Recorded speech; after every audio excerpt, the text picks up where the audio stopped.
This is a quick status update on my moisture sensor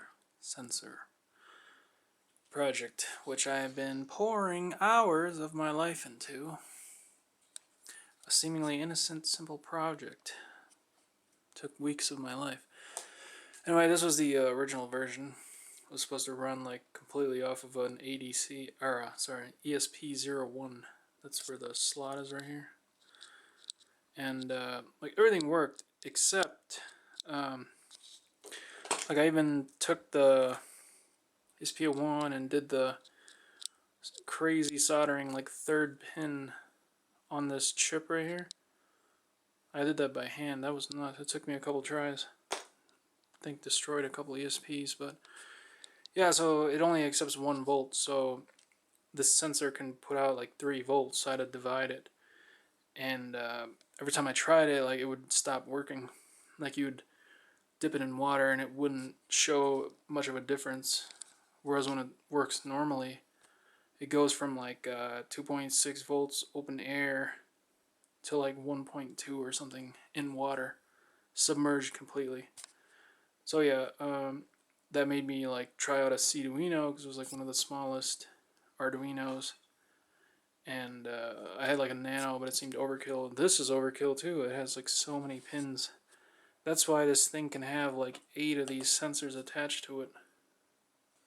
And the main thing that was so hard to like figure out is the power conserving. So what's happening is I have this ESP-01, which is like the primary circuit, and the ESP goes into like deep sleep, and he uses like microamps current draw, quiescent current. Actually, I don't know. I think it's operating current. But yeah. So that is connected to a MOSFET, and when it goes high from the digital high out, it turns on the bigger circuit, which is a Seeeduino and all the analog sensors, and it'll also measure the battery voltage of the Seeeduino. That pack over there is for the ESP-01 right here. But what sucks is I had to use these giant step-down converter things, and they always draw current, like 5 milliamp or something, which doesn't seem like a lot, but when you consider that like over the course of several days, and the battery packs are only 1.1 amp hours, it sucks. And it's not impossible to like solve that using like the supercap mod on the ESP-01 or one of those like LDO things that it's like a tiny regulator. But I just, I was done ordering parts. It's stressful to order parts right now with the pandemic. Forgive me and my problems with ordering packages during a big deal like that. But yeah, I mean, I've been delayed a couple weeks already because I had to buy stuff like this BMS right here. Can you believe that I have a BMS for this project? Actually, I have 2.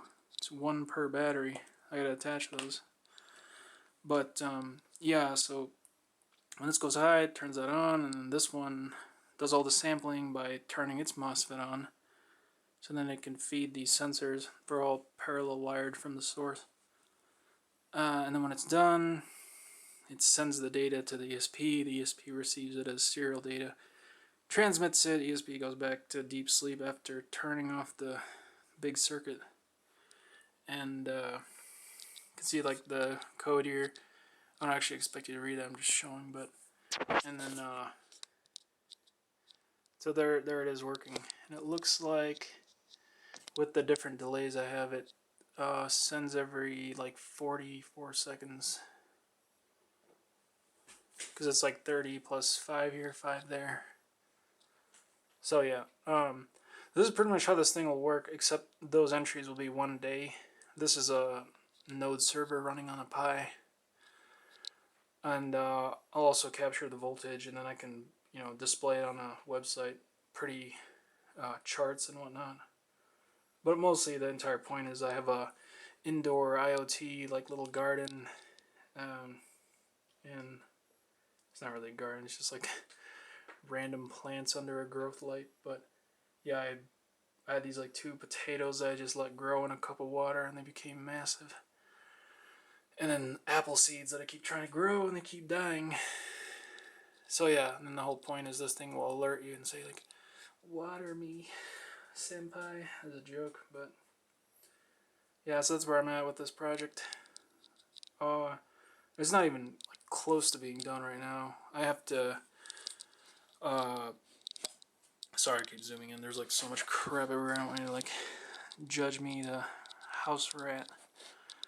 I have to like model all these volumetrically and then come up with a board. I already like designed a chassis in my mind. It's based on the sensor here, the dimensions. You clip it on. The base sensor is like a stake. You stake that into the ground. There's like a square with all the electronics and stuff. There's going to be an exposed port. It goes like top to bottom. You can plug in all the random moisture sensors and then stick them in other pots. And yeah, but I have to print all those parts. I'm going to print like splash guards for the electronics on the moisture sensor. Keep mixing my S and H. But yeah, so that's where it's at. It's just been murdering me as I'm trying to finish it, but things keep popping up. This is not an ideal solution. I did not want to use these giant things to regulate power, but I'm dumb. So what am I gonna do? No, I'm just impatient. There's like the cell batteries. I could not find any capacitors that I had locally. Super caps are actually hard to find, it turns out. I mean, the specific one I needed was like 3 volts, 3.3 farad. Everything I had was microfarads. I even like was taking apart desktop power supplies and whatnot, and they didn't have them. I was like, damn. But yeah, that's that. I'm trying to finish this because I have other things to do. I really want to get into the slam thing. You know, I started to mess around with the IMU finally. I still have not nailed down the visual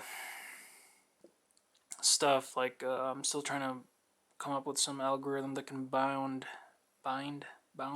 almost everything in an image without using recognition. It's just doing like pixel differentiation. Like those string of words don't make sense. But yeah, I want to get that done, and then I'm gonna build a bigger version of this, or sorry, not bigger, smaller. It'll have 12 servos, 4 legs, and it'll use one of these still for distance measurement. But what it'll do is it'll like move itself, you know, and create like a conical cone thing, and then the IMU on board will help log distances, and then it'll build like a map inside. That's how it'll navigate. Sounds easy, but yeah. I mean, this one will be much easier. It doesn't have a computer vision aspect to it. Oh, look at that bad boy. WebSocket controlled. All those wires, man. This thing sucked. Like, it moves, but it's like barely strong enough. But mostly it's that it's dumb. It can't like see most things. So yeah, we're gonna add a brain to it. And also, I have this imagination in my head where I'll have it sitting in my hand and it'll just like get up.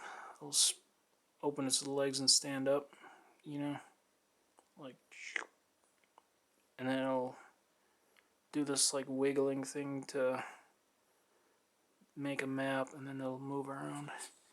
What is its actual purpose? Nothing. It just runs around. I'd like to see my room mapped. That would be neat, but mostly I want it to like run around and you know, like not get stuck or run into something.